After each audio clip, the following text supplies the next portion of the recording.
This is a FanPea wearable breast pump. It is a new breast pump on the market, and I just wanted to give you kind of some of the pros and cons of using a pump like this.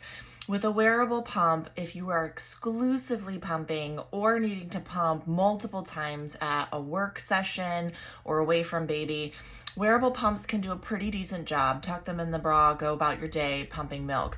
I do want to warn you that with most wearable pumps, they don't have a strong enough motor compared to a primary pump, which would be your Spectra S1 and 2, your Pump and Style with MaxFlow, your Limerick Joy, your Medela Symphony. Those are primary pumps that plug into the wall or much larger motors. The wearable pumps, you tend to need to use them either more often, more frequently, or for longer to move the same amount of milk as a primary pump. So typically for most people, I don't recommend using a wearable pump as your primary pump all the time, but they are great for moving that extra milk between pump sessions, or when moving milk between breastfeeding, or when you just need to be on the go for pumping. So my word of caution with any wearable pump is that you may still need a primary pump to maintain your supply. But a pump like this can work really well for moving milk on the go. The advantages of this is the back does have a soft silicone back, just like the Maymom does. And in my next video, I'll actually compare this FanPea to the Maymom. It does have the traditional 24 millimeter that it comes with, and it comes with a 20 millimeter flange insert already. So that you can make that diameter smaller. This would be compatible with your other clear flange inserts that you could get from Lactation Hub or from Amazon to make sure you have the right diameter fit in that. Now with this pump on the top, the only thing that I found is this is really sensitive. So if you accidentally touch this, I mean, it is literally just, I'm not even pushing, I'm just brushing it. So very sensitive buttons on there, so your clothing could accidentally turn this on or off if you're using it.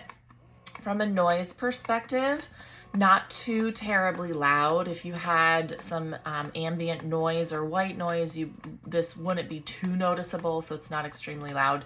It does have multiple setting options for the speed of how fast you pump. So I would consider this your stimulation mode, and then this kind of a mid expression mode, and then this is really more your expression mode, and then you can turn up that vacuum. So the stronger the vacuum, the slower it expresses. So you would need to play around with your stimulation mode and then finding whatever expression mode feels comfortable to you. But it does have some really nice options to be able to get a nice customizable pump fit.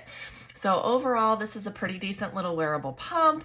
I had several patients try this pump, compared it to the Momcozy S12 Pro, which is a fairly similar design and model. And one parent found that she needed to use this on a stronger suction level than the Momcozy, but was able to get equivalent milk. And the other patients that used it found very similar results, that this was very comparable to the Momcozy.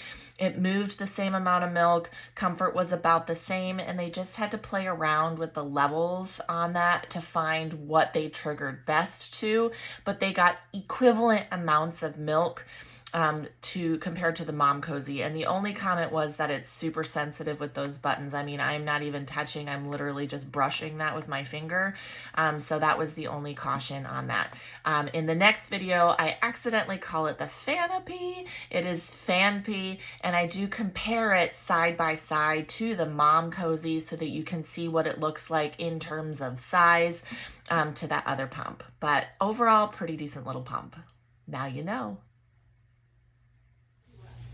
All right, I'm going to compare today the Momcozy S12 Pro to this as a FanPea. This is a new brand of pump, FanPea pump, and so I want to do a side-by-side comparison because they're actually quite similar. So they're both going to have a silicone back on this flange. It's going to be nice and soft.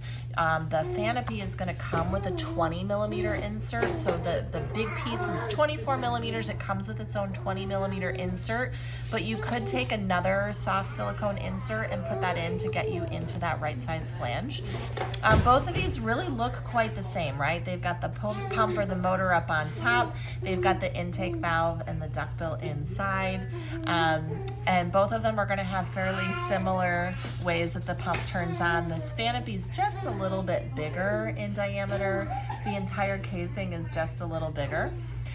What you'll see on the Mom Cozy is this has more push buttons, whereas this is the digital touch button.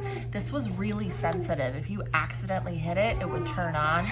It could change settings really quite quickly, so you want to be careful with this because it is so touch sensitive.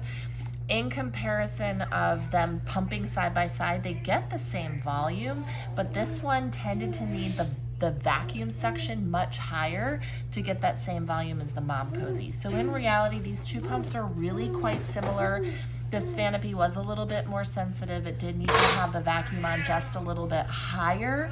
So if you need really strong suction, this one will max out before the Mom Cozy. But in general, both great little wearable pumps. They're both going to do the job of moving milk frequently. Not as efficient as a primary pump like the Spectra or a Medela Symphony, but these are great for on-the-go pumping. Now you know.